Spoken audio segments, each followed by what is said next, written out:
What's up everybody, Pete with Auto Repair Tips. In this video, I got an 11 Honda CR-V. Customer says he was driving along, AC just quit on him. And I feel sorry for the guy.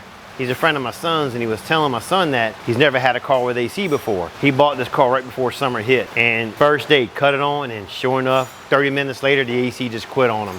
And of course he bought the car as is, you know, it's a used car, so they didn't give him no warranty on it at all. So the first thing he did was he went to the store, bought Freon, pumped the Freon in the car, and he overcharged it. Like I say, it's not a big deal, it wasn't working anyway. So he called my son up, he said, hey, can your dad take a look at it? And of course, my son said, sure. And he dropped it off this morning. So I'm gonna make this video because it's a great example of a car that if you're at home and you can diagnose this car with a jumper wire and a test light. It's that simple. And I'm gonna show you how to do it. You'll need the three things you're gonna need: a jumper wire, a test light, and Google. Because you know, nowadays with YouTube and Google, you can pretty much, you can be a doctor if you want. I mean, that's what I'm trying to do. I know everybody's heard about the ring dinger, the guy that cracks your neck when he yanks on it like that. Well, I've been studying that. I'm gonna be a chiropractor off of YouTube. Hopefully I get my license. Yeah, right. But it does sound like fun, don't it? I've been trying to get my family somebody to step up and let me just yank the hell out of their neck till their back cracks, but no one will do it. But I'm gonna keep studying the ring dinger on YouTube and I'm eventually gonna be a chiropractor. No.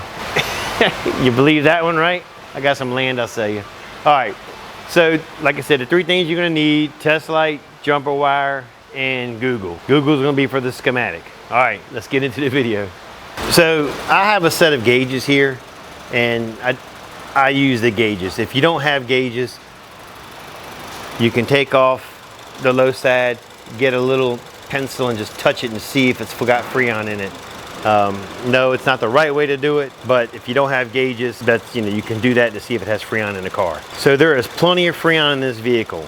So the first thing I did was, like I said, I went to the program that I use, but you can use Google. And if you look at the compressor right here, you can see immediately that the compressor is grounded to itself.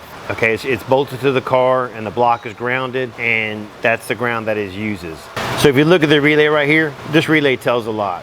We know that the blue wire is the feed wire. We know that the green wire is going to supply the 12 volt. Now we have to close this. The red wire is going to be your 12 volt hot wire, which means on this side of your relay right here, which means on this side of the relay right here, this gray wire, which goes into your computer, the ECM. When you turn the AC on, it's going to supply a ground, which is going to close this, which is going to send you 12 volts. So let's just start right there, because we know we got plenty of Freon and we know the compressor is not coming on. So the first thing you want to do is getting the correct volts to it. Let me show you what I did. I'm not sure how well you can see this because my lifts are being used and I got to work on the floor. But I've taken a jumper wire and I've hooked it to the blue wire. That's the one that's going to supply the 12 volts. I've taken a test light. I've hooked it to the other end of the jumper wire. Got it to the negative side of the battery. And what I'm going to do is I'm going to turn the AC on. This test light, if it lights up 12 volts, we know we're getting 12 volts to that compressor. All right, so right now the AC's off. And what I'm going to do is I'm going to cut it on and let's see if that light turns on. AC is on and the test light is on. AC is off, test light is off. So let me tell you what I'm gonna do now. We know we have 12 volts going to the compressor and it's still not kicking on. So let me show you what to do next. So the first thing we're gonna do is we're gonna remove the wire going to the feed here. That was checking our 12 volts. And the reason why we're taking it off, on the top side, we're gonna hook this to a ground. And we don't wanna take a chance in actually hitting this. And because if you do, you'll blow a fuse. And trust me, I already blown 2 of them. All right, we're gonna remove it from here. We're gonna add it to the ground up here. This is directly off the ground side of the battery.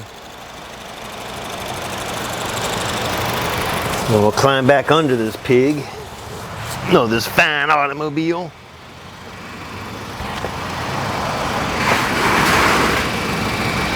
And we'll just basically touch the compressor. You're grounding the compressor. So I know now that the compressor is getting a direct ground from the battery and it's still not doing anything.